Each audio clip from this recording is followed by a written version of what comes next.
So moving along. All right, I got. How do you not like this beginning from Eric Blake? Greetings, Vectron, Bill Whittle. It's actually just Vectron would be sufficient. Thank you. Thank you.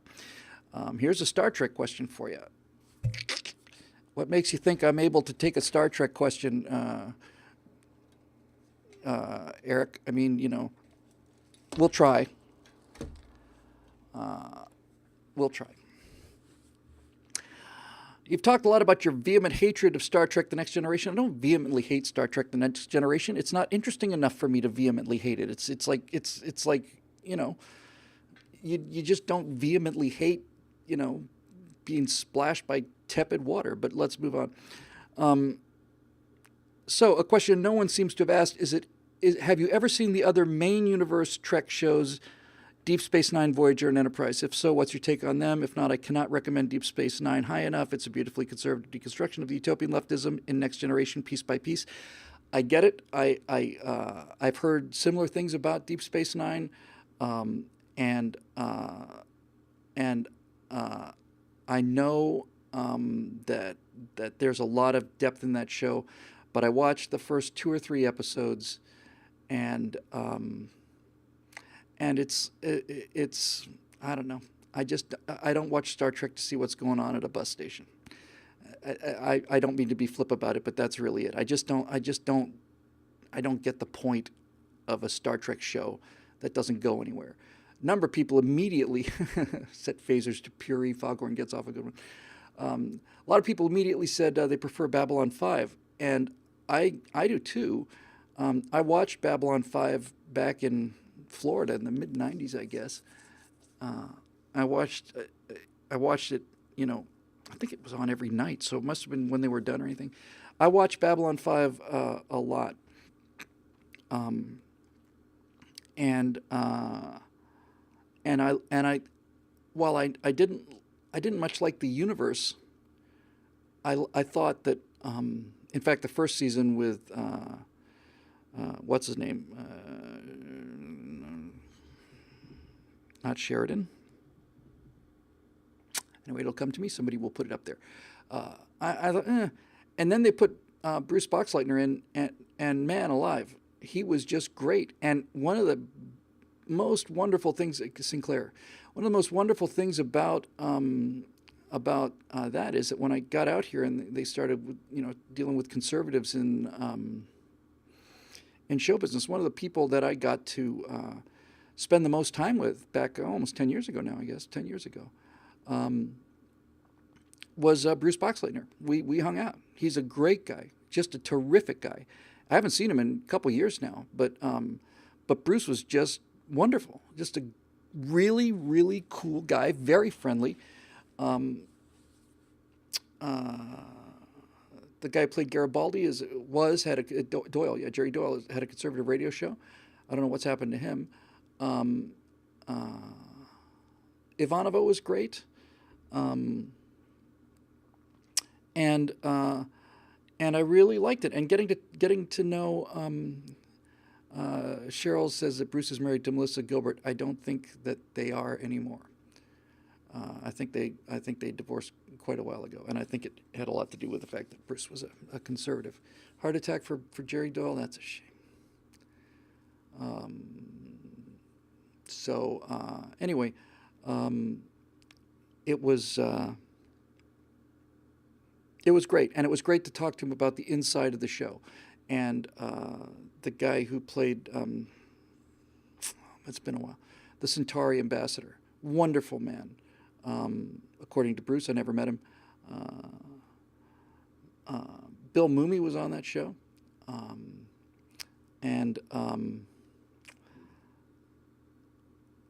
I saw Bill Mooney veer. Yeah, he was great. He was fantastic. He was just terrific. And I saw Bill Mooney at a tiny little Mexican restaurant in a corner of a mall, where we used to go and eat lunch quite a lot back during the writer's strike when I was convinced I'd never work again or anybody else. And I saw Bill Mooney at this little restaurant. I mean, a restaurant with maybe 7 tables, that kind of thing. And I was sure it was him. He was there with his son. For those of you that don't know, Bill Mooney was was Will Robinson, and Will Robinson was the definitive, you know, he was the greatest influence on my childhood life, probably on my life. By the time I got to Star Trek, I was already a teenager. Didn't run in Bermuda. I didn't see Star Trek until after Star Trek was over. But Lost in Space, I watched every night, and I remember the first episode of Lost in Space, the black and white episode, which was good because in Bermuda we only had a black and white station. And I remember that first episode of Lost in Space, and the Jupiter 2 takes off, and then the robot destroys the navigation system, and all this stuff is flying around. But I remember the end of the first episode of Lost in Space, where John Robinson had to go out and spacewalk to repair something, and he goes through the airlock of the Jupiter 2, and then he attaches something real thin, like a cable, like about the size of a clothesline, for those of you who know what that is, and started floating away, and then the clothesline snapped, and John Robinson is floating away from the ship. He's out there, and just when you're thinking, my God, what's going to happen? It's like, da-da-da, da-da-da, and then they had this weird Western kind of font. It was like, it was essentially the same thing as tune in next bad time, next bad station, but it was to be continued. And I thought, what? It was awesome. The first season of Lost in Space was actually really pretty good science fiction. And I didn't know what happened to Lost in Space until recently, relatively recently, 2-3 years ago. But the first episode of Lost in Space was really pretty serious and very cool. Very cool. First episode was cool. Second episode, they find this giant space station with this weird sort of entrance, and they go in there, tune in same time, next week, same time, same channel. And they fly into the space station, and then they crash land on the planet, and then John Robinson's flying around on the jetpack, and they're taking the chariot, and the chariot's going to where it's hot, and then it's cold, and then they're crossing an ocean, and there's this giant cyclops. It was fantastic. It was great. And I guess that in some reasons, John Galt, USA, says he was into Penny Robinson, myself, and I don't know why the Penny and Judy thing never developed the same way that the Marianne and Ginger thing did, but Judy was phenomenal. Her father, the actress who played Judy Robinson, her father was an SS officer, and I think she was either Norwegian or German. I imagine if your dad's an SS officer, you're German, but she was great. Never seen her before since, but I thought that show was fantastic. Never really liked John Robinson very much. I liked Major West an awful lot. I thought he was just fantastic. Yeah, I've seen the original movie. It's great. Major West he was awesome. He was fantastic. And as I've gotten older and got a chance to watch them all again on Hulu, I realized that that the Major West Dr. Smith rivalry it's the difference between it's the difference between the intellectual and the person of action. It's the difference between a conservative and a progressive. It was great. I didn't even know they did a reboot show. Who cares? I'm sure it was terrible because I'm sure it was very PC. Yeah, John Galt Scott. It was a difference between a hero and a coward, and a guy who's straightforward and brave and competent, versus a guy who's extremely intelligent, cowardly, and useless. Worse than useless. Robinsons would have been home in a week if they just spaced Dr. Smith. Same thing with Gilligan. If they just drowned Gilligan, they would have been off the island in 3 days. But anyway, all of this stuff in the first episode was great, and the Mylar, silver jumpsuits, which looked like the Mercury suits, was great. All of it was great. The stasis capsules and stuff was great. And then season 2 happened, and look, as a kid, I thought, all right, crush, kill, and destroy. Okay, sure. I was a young kid. I didn't mind it so much. But I do remember even as a young kid, I was getting a little bored with the fact that everything took place on the planet now. I wanted to see him back in space again. They crash land the ship in the first season. Second season, pretty much entirely on the planet, as I recall. In the third season, I think they began by getting off the planet.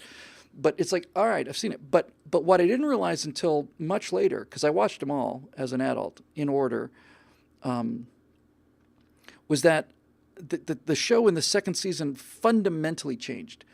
And I would watch the second season as an adult, and I would say to myself, "My God, what is Jonathan Harris thinking? What is he thinking? What is he thinking? He is in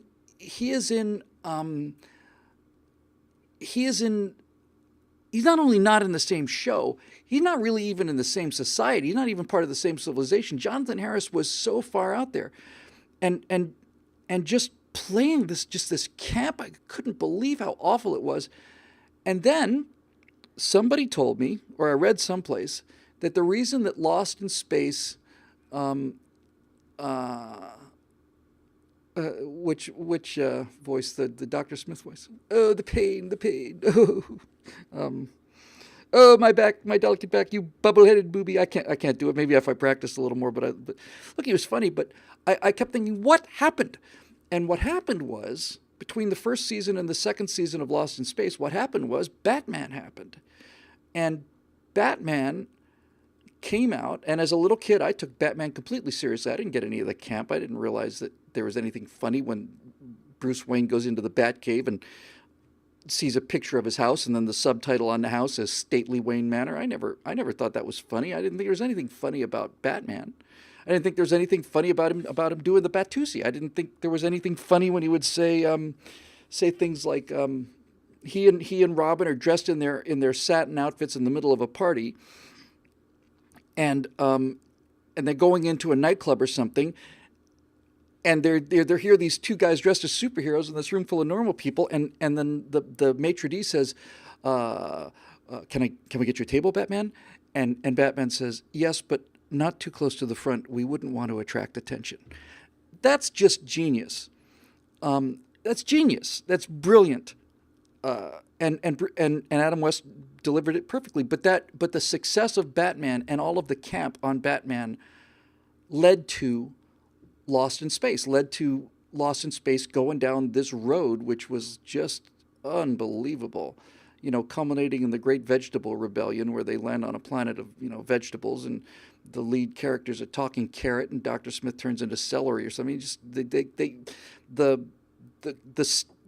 actors could not believe how bad the scripts were, and they couldn't believe what happened to the show. Guy Williams, who played John Robinson, was Zorro. He was a pretty big TV star. They convinced him to do the show. Okay, and Penny was a rising star too. They convinced her to do the show, and they're all on board for the show. And they look at the first season, and the first season looks pretty good. And then all of a sudden, they're just not there anymore. The whole from season 2 on, it was Will, Dr. Smith, and the robot. And I loved Will, and I loved Dr. Smith, and I didn't love Dr. Smith. I loved Will, and I loved the robot. Loved the robot. The robot was my friend. The B9 robot was my friend. Anyway. So all of this to say that I saw Bill Mumy in this little Mexican restaurant, and I was sure it was him. And I finished eating, and I'm very careful about this, because when you're out here with celebrities, it's just generally not done, But I walked up to him and I said, "Are you Bill Mumy?" He said, "I am." I said, "I just want you to know. I know you've heard this many times before, but Will Robinson changed my life. He changed my life, and I think your son should know that the work that you did on that show inspired millions of people to be smart and work hard and get into science. And I just wanted to thank you. I've wanted to thank you for 50 years now, and here you are." And he was very nice, and I could see his son light up a little bit, and it was great. So Anyway, that's the Lost in Space Star Trek reference that led from Next Generation to Deep Space Nine to Babylon 5 to Lost in Space to a Mexican restaurant. That's how it works around here. Another question from Eric Blake, but I'm going to try and get some other people in here. So, my God.